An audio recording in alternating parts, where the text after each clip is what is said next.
We are in the year 1985. It's Tuesday morning, February the 19th. Iberia Flight 610 is descending through 7,000 feet over northern Spain and is expected to land at Bilbao airport in about 15 minutes. On board are 148 passengers and crew, many of whom are likely already picturing themselves collecting their luggage, reuniting with loved ones, or heading to an upcoming business meeting. Nobody on board suspects that in just a few minutes, their lives will come to a tragic end. As the aircraft steadily descends, the crew asks passengers to fasten their seatbelts and informs them about the current weather conditions at their destination. In the area, dense fog and low-hanging clouds obscure much of the terrain, with mountainous elevations surrounding the city of Bilbao. Everything points toward a routine, everyday arrival, one like any other. Then, without warning, everything changes. From one second to the next, a massive steel structure appears out of the fog directly ahead. Without the slightest chance to react, Iberia Flight 610 slams into the obstacle, tearing off its entire left wing from the fuselage. The aircraft loses control and crashes into the steep slopes of Monte Oiz. Nobody on board survives the violent impact. Spain witnesses yet another devastating aviation disaster on its soil, and Iberia experiences the worst crash in its history. What happened on that fateful day? Why did the aircraft end up on a collision course with a television antenna on the peak of the mountain? Was it pilot error? A deliberate act of sabotage? Or were the causes behind the accident hidden within a chain of complex missteps that ultimately led to the catastrophe? This is the story I want to tell you. A story not only shaped by hidden risks and human error, but rather by systemic and technical shortcomings that plagued the entire Spanish aviation industry. It is also a story about what followed, about the moral tragedy behind the crash, and the almost unbearable exploitation of the disaster by the media. Despite the final report issued by Spain's Aviation Accident Investigation Authority, many questions remain unanswered, while rumours and alternative theories persist to this day. But to truly understand the complicated chain of events that ultimately led to the disaster, we must return to the place where this fateful flight began.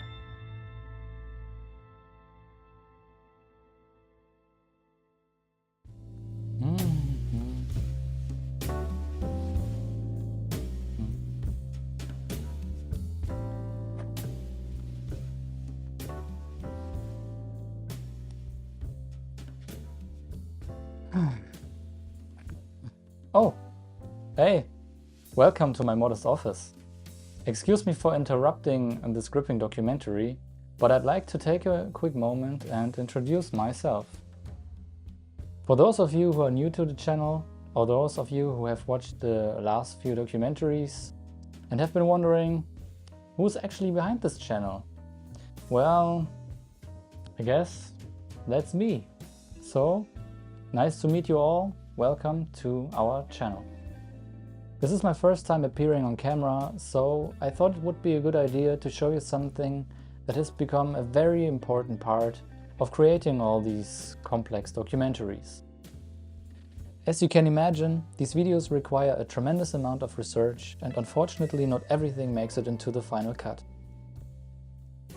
To keep the documentaries focused, engaging and not overly long, a lot of technical details, investigation findings, timelines and background information are often left out, even though they are incredibly interesting. That's one of the reasons why I also run Black Box Archives on Substack. For those of you who aren't familiar with Substack, it's a platform where writers and independent creators publish long-form articles and newsletters. On the Substack page of Black Box Archives, you'll find in-depth articles about aviation accidents throughout the decades, including additional details from cases covered on the channel, as well as investigations and stories that will probably never become full documentaries on YouTube. Everything is completely free to read, and if you'd like to dive deeper into the world of aviation accidents, you'll find the link in the description below, or right here on the screen, assuming I remember to add it. So, I won't keep you any longer. Thank you for your attention, and now let's return to what is probably the most intense case I have ever worked on. Peace.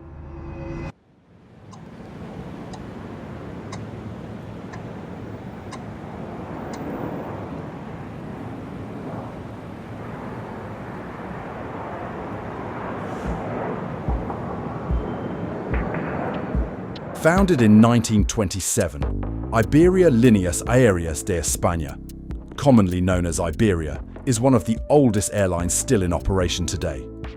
Then, as now, it is the largest and by far most important airline in Spain. It not only connects numerous cities and islands across the country, but also serves international destinations around the globe. Flight 610 is scheduled to depart from the Spanish capital Madrid, bound for the city of Bilbao in northern Spain, just 312 kilometers away. It is a short domestic route, operated multiple times a day, with a flight time of just under 45 minutes. In 1985, Iberia's long-haul fleet consisted of aircraft types such as the Boeing 747, the McDonnell Douglas DC-10, and the Airbus A300. On the other hand, its short and medium-haul fleet relied heavily on the Douglas DC-9 and the Boeing 727, the latter serving as the true workhorse on these routes. At its peak, Iberia operated more than 40 aircraft of this type. So it comes as no surprise that today's flight is also operated by a Boeing 727. The aircraft scheduled for this flight carries the name Alhambra de Granada and entered service in the summer of 1979. Since then, it has accumulated just over 13,000 flight hours, making it a relatively young aircraft at only 5 years of age. On this morning, 141 passengers are booked on the flight from Madrid to Bilbao. With a total seating capacity of 153, Flight 610 is nearly full. The flight is operated by a crew of 7, 4 cabin crew members attending to the passengers, and 2 pilots as well as a flight engineer on the flight deck. The captain, José Luis Patiño, nickname El Pato, has accumulated 13,678 flight hours over the course of his career, including 4,882 hours on the Boeing 727. Seated beside him is First Officer Emilio López Peña Ordóñez. With 5,548 total flight hours, including 2,045 on the Boeing 727, he is slightly less experienced than the captain, but still well qualified. They are supported by flight engineer Gregorio Aroba Martín Delgado, who has logged 2,741 flight hours, all of them on the Boeing 727.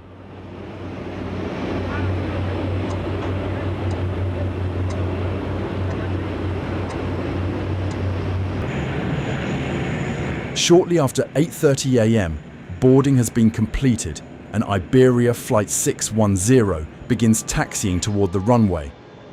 On this winter morning, temperatures are slightly above freezing. Winds are calm and the sky above Madrid is partly cloudy. Iberia 0549, buenos días, 150. 549, muy buenas, en contacto radar por la derecha, rumbo sur del centro 10.000 pies, 1023.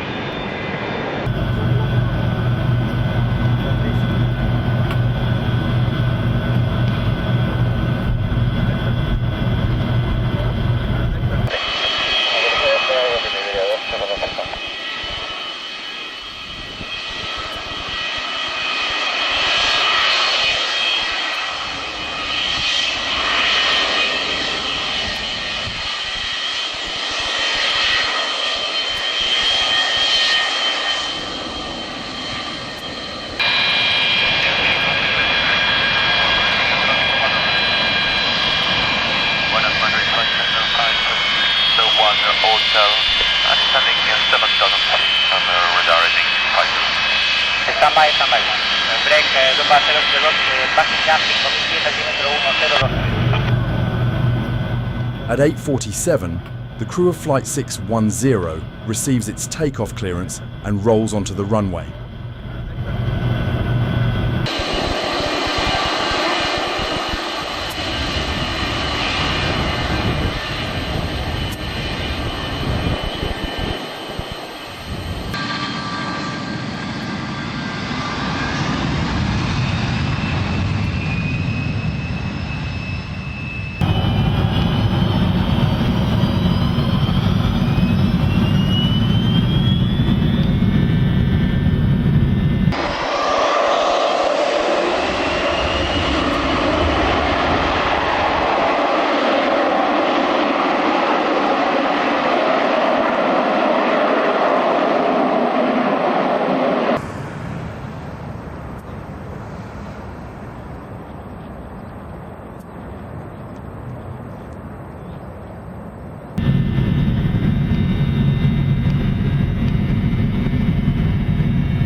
Takeoff and climb are uneventful.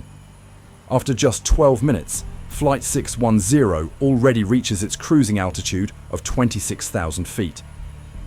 High above the clouds, the Boeing 727 and its occupants settle into a smooth northbound cruise. As the aircraft gradually closes in on northern Spain, First Officer Ordóñez contacts operations in Bilbao to obtain the latest weather information. The conditions at the destination are far from ideal. While winds are calm, visibility is significantly reduced by low clouds and dense fog, a combination that will make the approach into Bilbao more demanding than usual.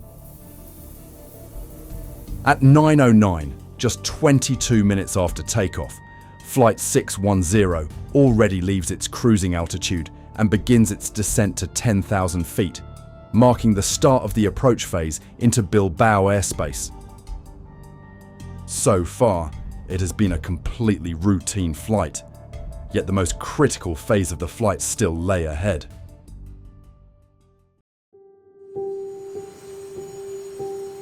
While descending through 13,000 feet, Flight 610 establishes radio contact with Bilbao Air Traffic Control for the first time. Bilbao Tower, good morning, 610. Iberia 610, good morning, go ahead. We are leaving flight level 130 to flight level 100, 28 out. Roger, Iberia 610, stand by please. Iberia 610, you can continue descent for an ELS approach to Bilbao, runway 30. Wind is 100 degrees at 3 knots, QNH of 1025 and transition level 70. Thank you. Descending to sector minima with 1025. That morning, traffic in the airspace around Bilbao is minimal. Iberia 610 is the only aircraft inbound to the airport. With such light traffic, controllers have the option to guide inbound aircraft using two different types of approaches: the standard approach procedure or a shortened direct approach. At Bilbao, as at most airports, standard approach procedures are designed to ensure terrain separation while guiding aircraft safely into position for landing. Due to the mountainous terrain surrounding the airport, aircraft must remain at or above 7,000 feet unless they are established on the published approach. For runway 30, this procedure requires inbound flights to first navigate to the Bilbao VOR beacon, located directly at the airport, while maintaining 7,000 feet. From there, aircraft turn away from the airport onto a southeasterly heading and begin a gradual descent down to 5,000 feet. They then continue outbound for approximately 13 nautical miles before reaching the designated approach fix. After passing this point, aircraft need to perform a 180-degree turn, after which they are aligned with the runway. During this maneuver, further descent to a minimum safe altitude of 4,354 feet is permitted. Only after completing this sequence can aircraft intercept the ILS signal that safely guides them down to the runway. To save time and fuel, controllers sometimes offer a shortcut approach when traffic conditions allow it. Instead of flying the full procedure, aircraft can be cleared directly to the approach fix. That morning, this option is also offered to Iberia 610. After a brief pause, however, First Officer Ordóñez declines. The crew decides to fly the standard approach. Bilbao is surrounded by mountainous and hilly terrain. This landscape makes approaches particularly challenging, especially in poor visibility. Pilots must therefore strictly adhere to published minimum altitudes to ensure safe terrain clearance. As Flight 610 approaches the VOR beacon over Bilbao, the crew begins reducing speed and extends the flaps to 2 degrees. 5 minutes after confirming their intention to fly the standard approach, at 9:22, the aircraft reaches the Bilbao VOR at an altitude of 7,000 feet. At that exact moment, a radio transmission takes place between Iberia 610 and air traffic control, one that will prove to be their last. 7,000 feet over the VOR, Iberia 610, starting the maneuver. Following the procedure, the aircraft turns away from the airport while initiating the descent toward 5,000 feet. Meanwhile, Flight Engineer Delgado and First Officer Ordóñez are working through the checklists, preparing the aircraft for the remainder of the approach. Around the same time, a flight attendant makes an announcement in the cabin, asking passengers to fasten their seatbelts. Moments later, the aircraft enters the 180-degree turn. Iberia 610 is now flying through dense fog, banking gently to the right. Outside the windows, nothing is visible. Only the diffuse white haze of the fog. Flaps 5. The first officer called.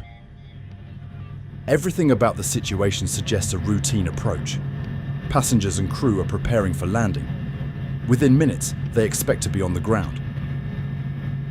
But none of them know that these are their final moments, as the Boeing 727, disguised in the fog, is already closing in on the slopes of Monte Oiz.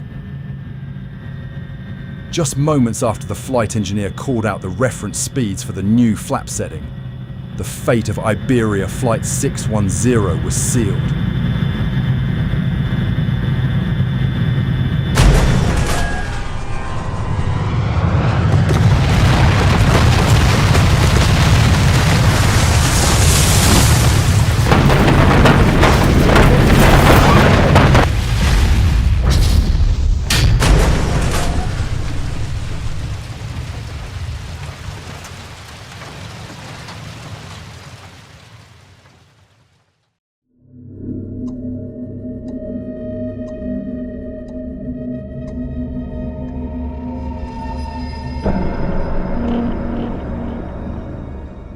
At Bilbao Airport, no one yet suspected the catastrophe that had unfolded just kilometers away on the slopes of Monte Oiz. It was only when Iberia 610 stopped responding to radio calls and failed to arrive at its estimated time that alarm was raised. But no one knew exactly where the aircraft was. At the time, Bilbao was not equipped with radar, leaving controllers without a precise last known position. All they could do was estimate where the aircraft might be. That morning, the region around Bilbao was blanketed in dense fog, making it impossible to locate the crash site from a distance. Therefore, nearly 40 minutes passed after the last radio contact before uncertainty turned into grim confirmation. A farmer who had first reached the crash site contacted the authorities, confirming that Iberia Flight 610 had gone down. Local medical and firefighting services, along with police and military units, were immediately dispatched to the area. The crash site lay approximately 27 kilometers from Bilbao airport, in steep and difficult terrain, immensely delaying the arrival of the first rescue teams. It did not take long for news of the accident to reach local media. Even as information remained scarce, newspapers and radio stations began reporting on the disaster within hours. As the morning progressed, the narrative began to focus on the bad weather conditions. Witnesses described dense fog and low cloud cover at the time of the crash, and weather conditions soon emerged as a likely factor. When the fog finally began to lift later that morning, the full scale of the disaster became visible for the first time. Images that would forever burn themselves into the history of aviation.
Ciento 148 people were on board the Iberia plane that crashed this morning on Monte Oiz, 30 kilometers from Bilbao. When the aircraft crashed into the antenna, its entire left wing was torn off. For approximately 900 meters, the crippled aircraft continued down the mountain until it impacted inverted into a steep ravine covered with pine trees. The force of the crash was immense, tearing the aircraft apart as it continued down the slope. Trees were snapped and debris was scattered across the terrain. A wreckage trail several hundred meters long marked the path of destruction, ending at the base of the mountain near a small stream where the remains of the aircraft came to rest. From the horrific scene, it was clear that the chances of survival were virtually non-existent. On this tragic day, all 148 passengers and crew members had lost their lives. The scale of the destruction, the sheer size of the debris field, and the remote mountainous terrain posed immense physical and psychological challenges for everyone involved. The situation quickly became nothing less than overwhelming. By the time the first responders reached the site, only small, isolated fires were still smouldering. Public security forces attempted to secure the area in order to protect the wreckage and facilitate rescue operations. Access to the crash site was severely limited. Heavy machinery could not reach the area, and helicopters had to be deployed to assist in the recovery effort. Local farmers used small tractors to transport debris and human remains down the slope to designated pickup points, where helicopters could lift them out.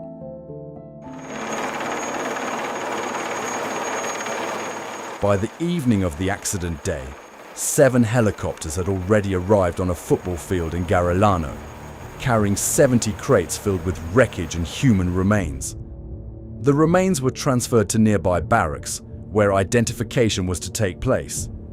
Identifying the victims was a difficult and, in many cases, distressing process.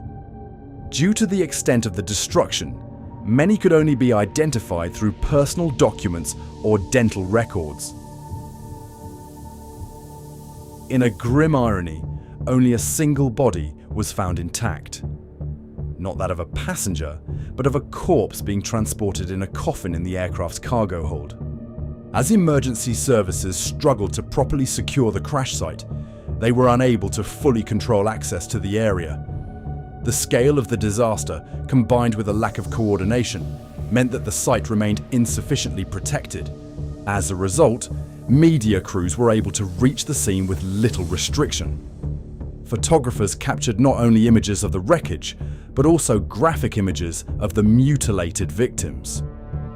Some outlets quickly turned these images into front-page material, justifying their actions under the banner of press freedom and the public's right to information. In doing so, the dignity of the victims and the rights of their families were largely disregarded. While many questions initially remained unanswered and many uncertainties surrounded the crash of Iberia Flight 610, one uncomfortable reality could not be ignored: the poor safety record of Spanish aviation at the time. The disaster at Monte Oiz, which claimed 148 lives, was by no means an isolated incident in recent history. In the 10 years leading up to the crash, Spain had witnessed several major aviation accidents, some of them catastrophic.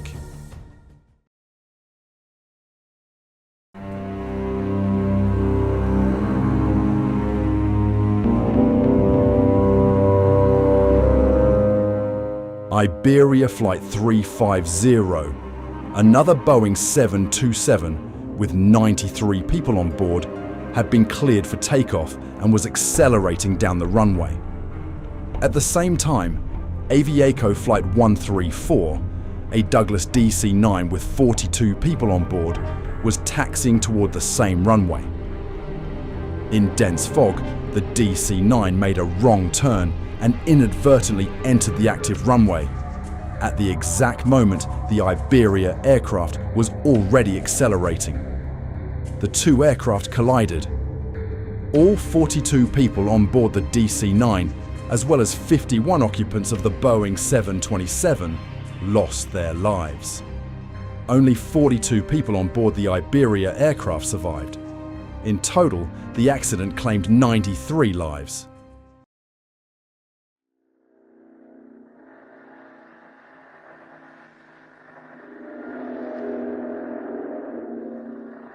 Avianca Flight 011 was on a nighttime approach to Madrid, carrying 192 people. In the darkness, the pilots lost situational awareness, and the Boeing 747 struck a hillside about 10 kilometers away from their destination. 181 people were killed, only 11 survived.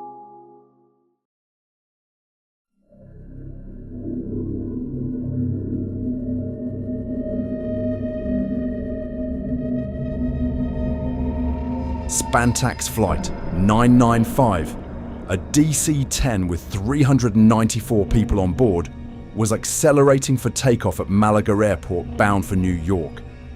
During the takeoff roll, the crew suddenly experienced severe vibrations and decided to abort the takeoff. Due to the already high speed, the remaining runway length was insufficient. The aircraft overran the runway, collided with multiple obstacles and caught fire. During the subsequent evacuation, 50 people lost their lives. Given the large number of passengers, the accident could easily have become one of the deadliest disasters in aviation history.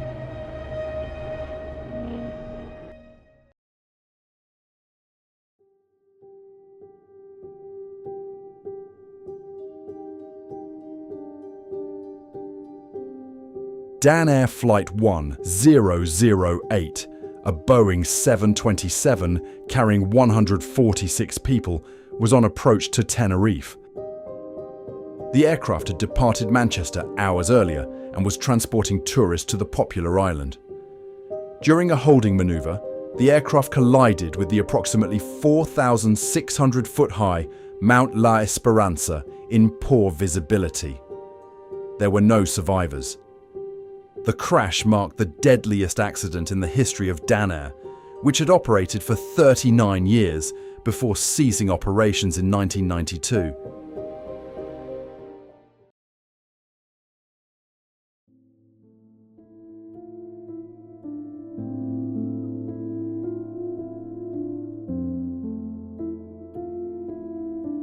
By far the deadliest aviation disaster in history unfolded on the afternoon of March 27, 1977. At Los Rodeos Airport, Pan Am Flight 1736 with 380 people on board was taxiing along the runway in dense fog.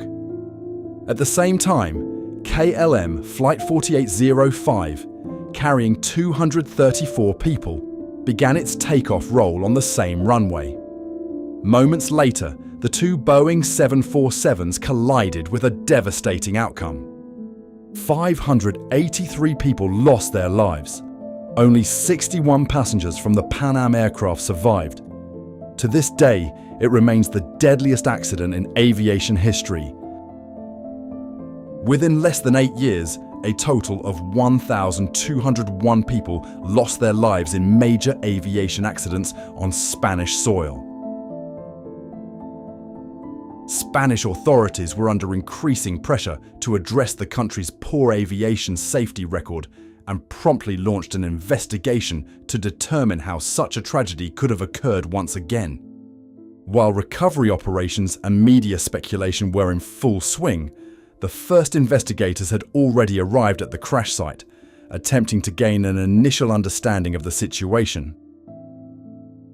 From the distribution of the wreckage and the damage pattern, it quickly became clear that Iberia 610 had been flying significantly lower than it should have, for reasons that were, at that time, completely unknown. Instead of maintaining the minimum safe altitude of 4,354 feet, the aircraft struck the television antenna at an altitude of approximately 3,400 feet, nearly 1,000 feet below the required minimum. In order to determine why the aircraft had descended so far below the safe altitude, investigators desperately needed access to the flight recorders. Fortunately, both the flight data recorder and the cockpit voice recorder were located on the very first day. Although both units had sustained damage, they were found in relatively good condition and were quickly transported to Madrid for data extraction and analysis. When investigators finally gained access to the flight recorder data, the entire sequence of the flight was examined in detail. It quickly became clear that there were no indications of any technical malfunction. Even in the final seconds before impact, everything appeared to be operating normally. The aircraft was functioning as intended, and no system failures were detected. The maintenance history also revealed no cause for concern. However, the analysis of the cockpit voice recorder revealed an unusual detail. Captain Patiño was remarkably quiet throughout the entire flight. While he initially handled radio communications with Madrid ATC during departure, he fell silent shortly before reaching cruise altitude. As First Officer Ordóñez and Flight Engineer Delgado engaged in regular conversation throughout the flight, the captain did not participate at all. In the final 20 minutes, Patiño could only be heard twice. Once, briefly humming or singing to himself, and once responding to a question from the first officer with a simple yes. While it is not unusual for a crew member to refrain from casual conversation, the captain's absence extended beyond small talk. He was largely disengaged from operational duties in the cockpit as well. Under normal circumstances, one pilot acts as the pilot flying, controlling the aircraft, while the other serves as the pilot monitoring, handling radio communication, monitoring instruments, and providing regular call-outs. On Iberia 610, however, this division of responsibilities appeared to have broken down, particularly during the critical approach phase. It was determined that First Officer Ordóñez was acting as pilot flying, while Captain Patiño was supposed to be the pilot monitoring. However, Ordóñez was not only controlling the aircraft, but also handling radio communications and checking the instruments. As a result, the workload became heavily concentrated on the first officer, while the captain remained largely passive. This raised an important question for investigators. What was going on with Captain Patiño that morning? Captain Patiño was regarded as an experienced pilot with considerable flying skills.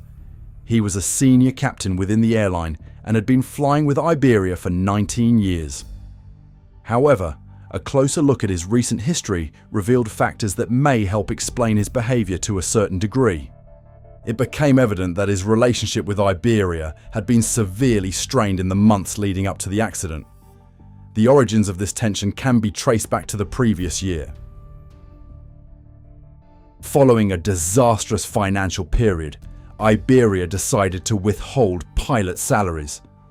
In response, dozens of pilots, including Captain Patiño, went on strike between June 19th and July 24th, 1984.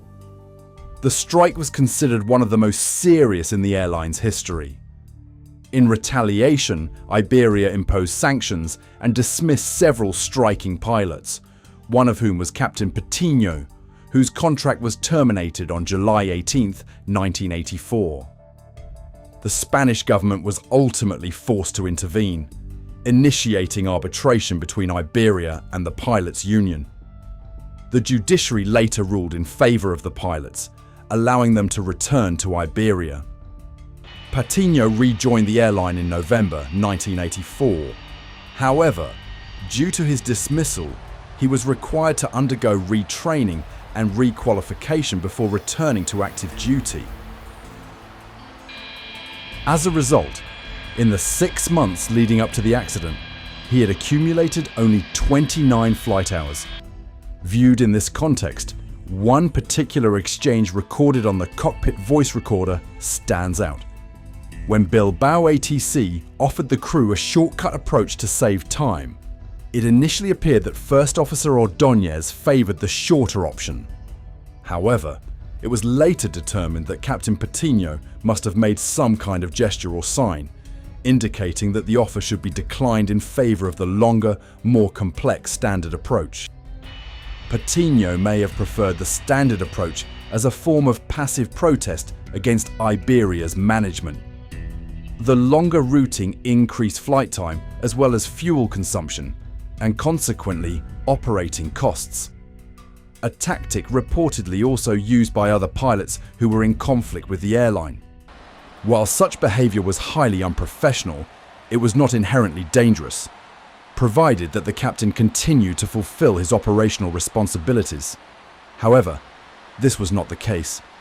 As pilot monitoring, one of Patiño's tasks was supervising the aircraft's altitude during the approach and providing regular call-outs. These call-outs did not occur. Instead, the first officer was effectively left to manage the approach alone in almost zero visibility. The captain's only active input appeared to be setting altitude selections in the altitude select system, and it was precisely here that investigators would eventually uncover a critical clue that would help explain the accident. The altitude select system was a crucial component of the Boeing 727's autopilot. It allowed pilots to pre-select a target altitude, which the aircraft would then automatically climb or descend to. To assist the crew, the altitude alert system used lights and warning tones to draw attention to important altitude-related events. To indicate that the aircraft was nearing its selected altitude, the altitude alert system generated a 2-second warning tone and illuminated the altitude alert lights when the aircraft came within 900 feet of the selected altitude. The lights remained illuminated until the aircraft was within 300 feet of the selected altitude, at which point they would extinguish. The same warning tone would also sound if the aircraft later deviated by 300 feet or more from the selected altitude, while the altitude alert lights would begin to flash. Throughout the descent into Bilbao, the altitude alert system behaved exactly as expected. When the crew selected 7,000 feet, the warning sounded at 7,900 feet.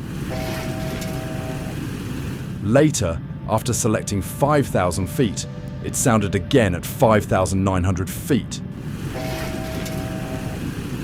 In both cases, the meaning was the same. The aircraft was approaching its selected altitude. The final altitude selection, however, was different.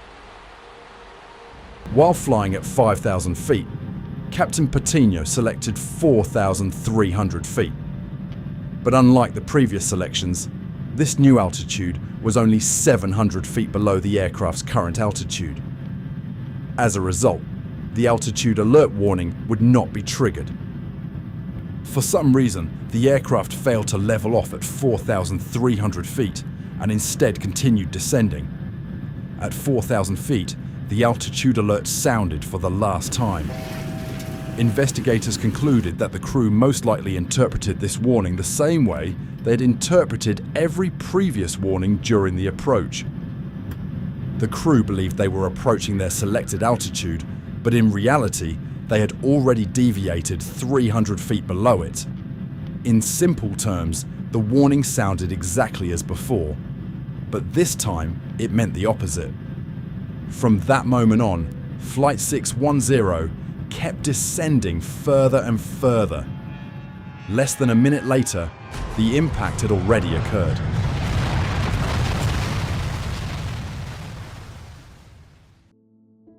The wreckage revealed something unexpected.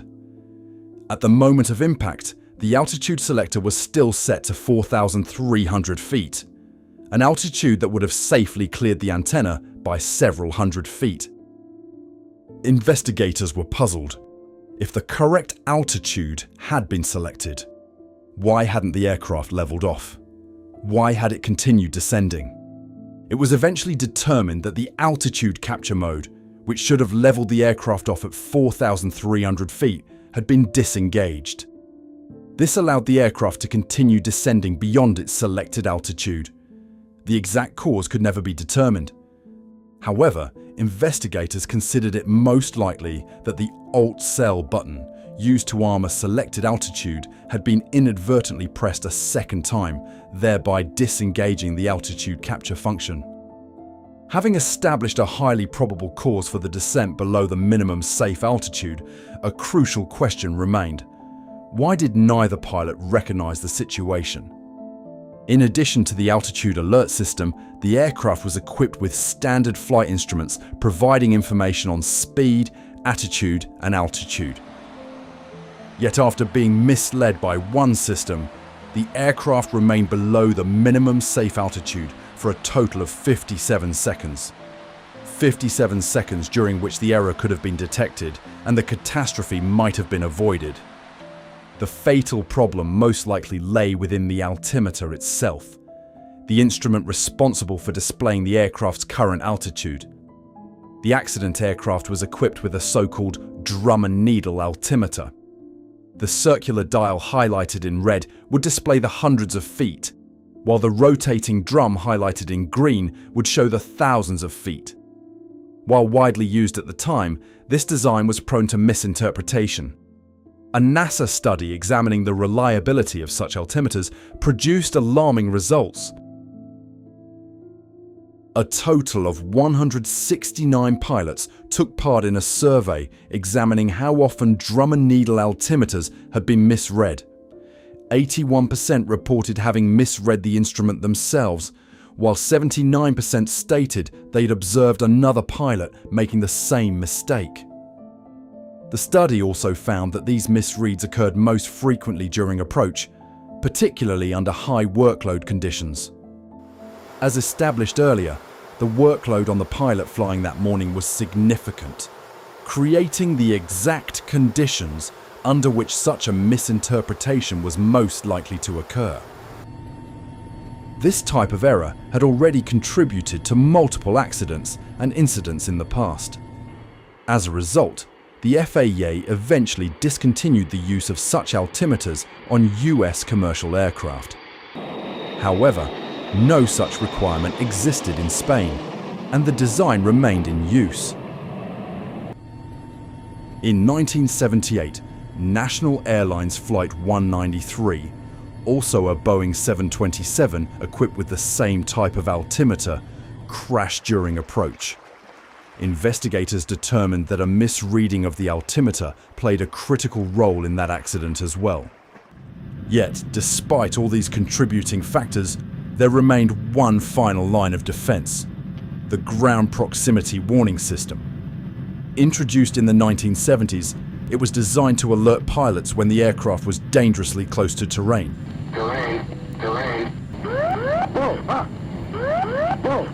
So why did it not prevent the accident?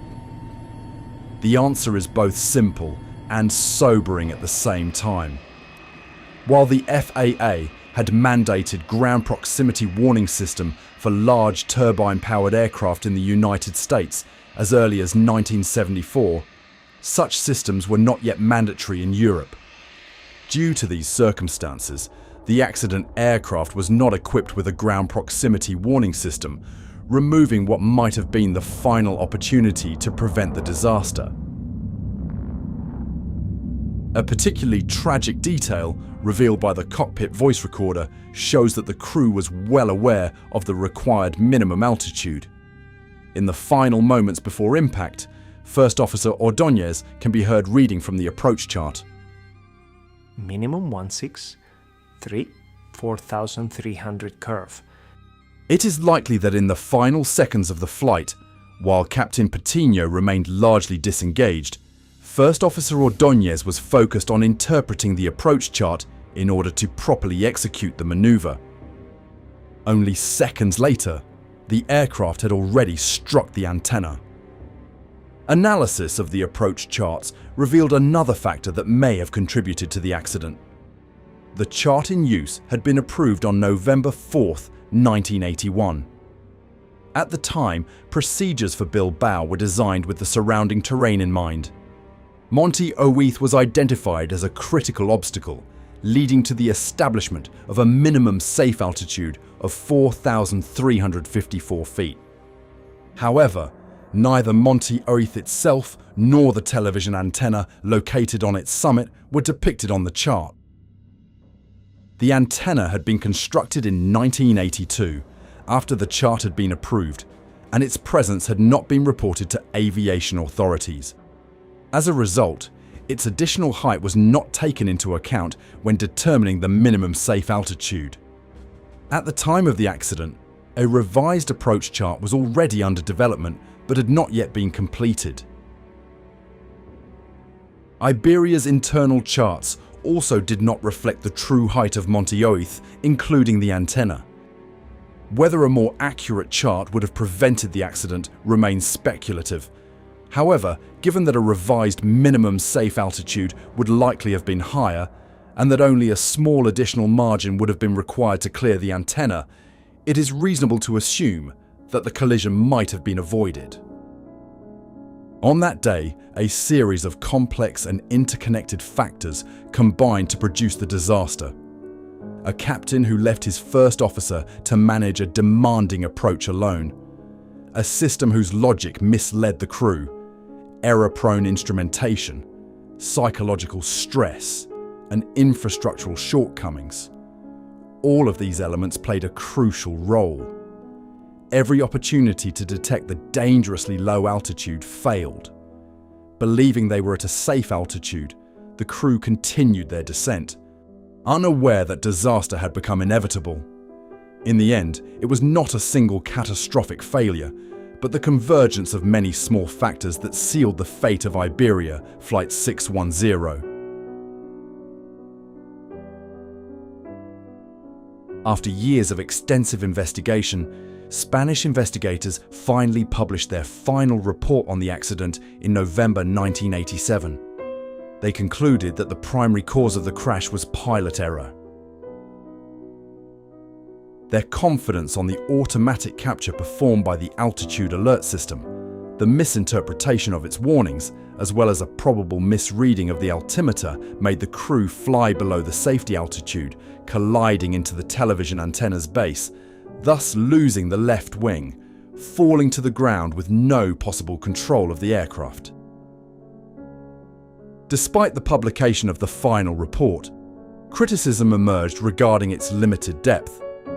While the behaviour of the cockpit crew was analysed in detail, other important aspects such as the absence of a ground proximity warning system on board and the overall poor safety record of Spanish aviation at the time were largely overlooked. As a result, many questions remained unanswered. These gaps allowed alternative theories to persist. One of these theories claims that Iberia Flight 610 was the victim of an attack by the Basque terrorist group ETA. Investigators, however, found no evidence to support such a scenario. Despite the circumstances of the accident and the investigation findings, the Monte Oiz disaster had far-reaching consequences for Spanish aviation. Months after the catastrophe, the then president of Iberia and Aviaco, Carlos Espinosa de los Monteros, resigned from his position under pressure from the National Institute of Industry. An estimated total compensation of around 100 million pesetas, with each family receiving an average of about 7 million pesetas, had to be paid by Iberia. Several families refused to accept these payments and instead chose to pursue criminal charges against the company.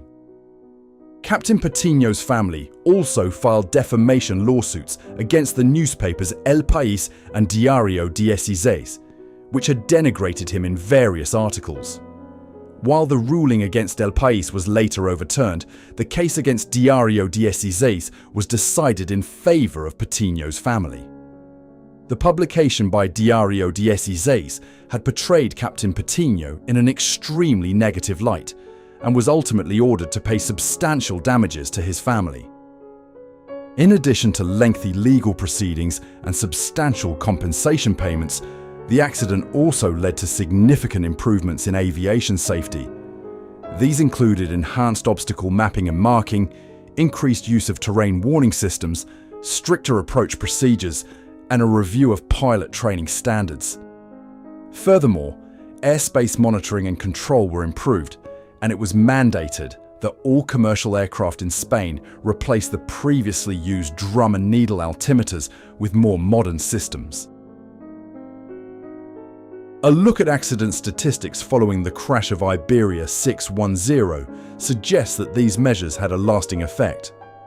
It was not until 1999, 14 years later, that another, relatively minor accident occurred. The next major aviation disaster on Spanish soil did not take place until 2008, when Spanair Flight 5022 crashed during takeoff in Madrid, claiming 154 lives. To this day, the crash of Iberia Flight 610 remains the deadliest accident in Iberia's 98-year history of operation and ranks among the most severe aviation disasters in the history of Spain. On February 20th, 1985, a memorial service for the victims of Flight 610 was held in Bilbao. Approximately 2,000 mourners attended, including members of the Spanish royal family and numerous political figures, who gathered to pay their final respects. However, not all relatives of the victims viewed their presence positively. Some later expressed the feeling that many high-ranking officials had attended primarily for publicity, while showing little genuine interest in the families themselves. Although most victims were eventually identified and returned to their families for burial, 7 victims could never be identified. The unidentified remains were buried in a mass grave at the cemetery in Derio, where a memorial plaque still commemorates those who could not be identified. The scar that the aircraft once carved into the forest, which for years marked the mountainside, has since completely overgrown. However, even more than 4 decades after the accident, numerous pieces of wreckage still remain scattered across the slopes of Monte Oiz, some buried deep in the ground, others still visible on the surface or along a nearby stream. To conclude this documentary, we would like to remember the 148 people who lost their lives in the tragedy of Iberia 610. To the families, friends, first responders, and everyone affected by this catastrophe, we extend our deepest sympathy and respect. May the victims of Iberia Flight 610 rest in peace, and may their fate never be forgotten.